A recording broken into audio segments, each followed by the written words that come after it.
Hi there. I am back with page 3 of the class of 1987 Yellowjacket Newspaper. But first, copyright disclaimer. I do not know how long to leave this on the screen, but I guess as long as you know I am claiming the fair use of a copyrighted work to bring to you criticism, commenting, and news reporting, then I guess we are good. Let's look at page 3 and see what it looked like back in 1987. This page was dedicated to covering the class favorite senior students. And as you see, I was not one of them. Oh well. So I have decided to break out my high school yearbook for this. I have my yearbooks from 1984, 1985, 1986, and 1987. I want to share them all with you. My family moved from Saugatuck, Michigan in the summer of 1979. I remember when we left Michigan, we were wearing our winter coats. I did not have many summer clothes. Maybe one pair of shorts, but most of my clothes were geared for the colder climate. I started 5th grade that fall at Sheridan Middle School. At that time, the school was only divided into 3 parts. An elementary school for kindergarten to 4th grade, middle school for 5th to 8th grade, and then the high school for 9th to 12th.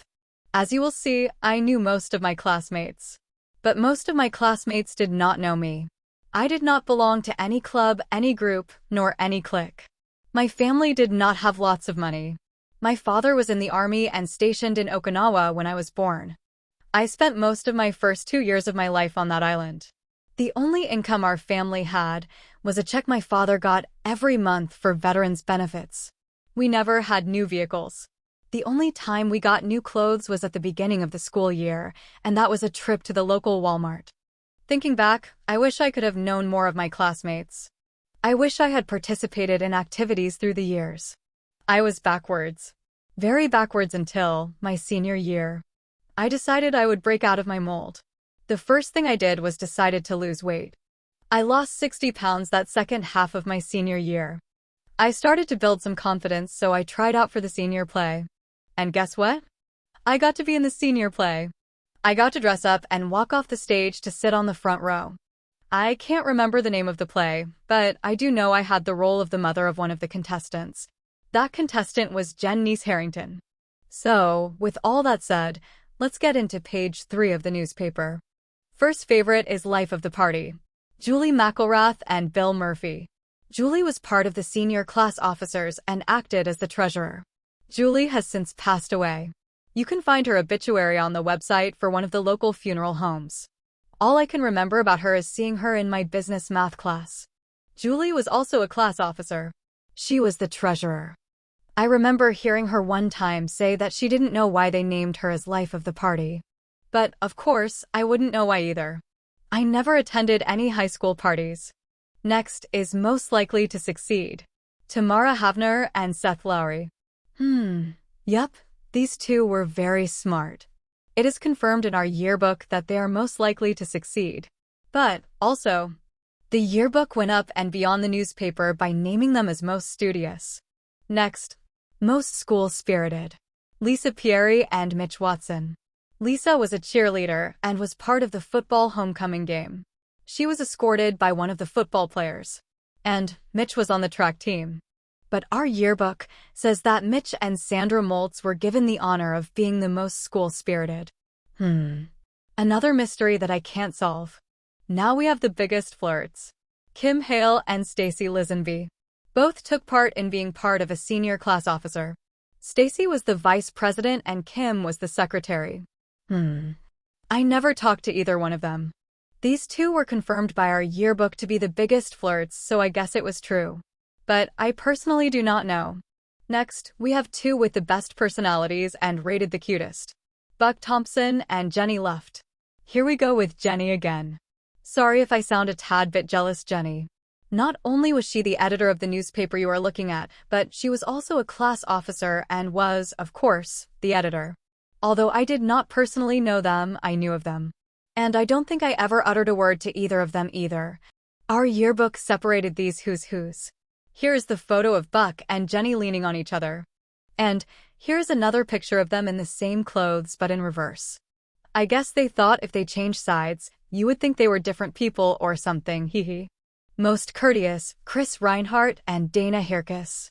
Wittiest was Kim Hale and Chris Brown. That doesn't match our high school yearbook.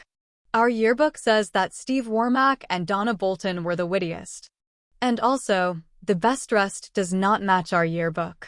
Here it says that Corey Reed, Laura Johnston, and Barry Blake were the best dressed. But our yearbook says that Donna Bolton and Greg Ellis were the best dressed. What do you think? Donna was the homecoming queen. She was tall and very beautiful. I think I spoke to her one time about something. I remember her saying something about dressing better. I guess she didn't know my clothes came from the local Walmart and not a shopping mall. And now, also, the most athletic. Rhonda Fizer and Alan Crawford. Rhonda played basketball and volleyball. Alan was on the football team and the basketball team. I thought I would give you that tad bit of info in case you couldn't tell by them holding balls. The most valuable to our school. Jeff Lisenby and Jenny Luft. Hey, Jenny, I still got your number, 8675309. I can't seem to help myself with quoting that song.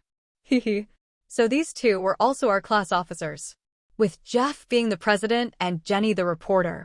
But according to our yearbook, the most valuable were Jeff Lisenby and Tamara Havner. I guess all three were most valuable. Quietest. Why?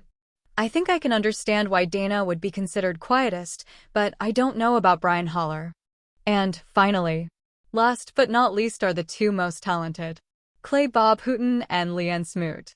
I know that Leanne was very musically talented because I think her mother was a teacher in middle school. Although I'm sure Clay Bob was talented, I think Donnie had him beat. I don't know if he played piano like Leanne or not, but I think he may have been a singer. So that is all, folks. I am not going to cover the advertisements across the bottom this time. I wanted to concentrate more on my classmates. I'm sure all of them deserve to get recognized, and that they appreciate all the time and effort it took for the yearbook team to put together a book we can all cherish. It is something for us to look back at, now that we are older, and remember. Some good memories and some not so good. I remember how at lunchtime, I would sit on one of the cold cement benches in front of the school, and I would see a long line of girls, locked arm in arm. They would be chanting and cheering, sometimes in blue jeans, sometimes in their cheerleader skirts. They would form a wide line side by side. Where they went, I do not know. What they were doing, I do not know. Did I want to be part of their pack? I sure did. If you liked this video, would you give me a thumbs up? Would you consider subscribing? I really appreciate all my subscribers and I hope I can get monetized this year. Thank you, and stay tuned for page 4. Sol everyone.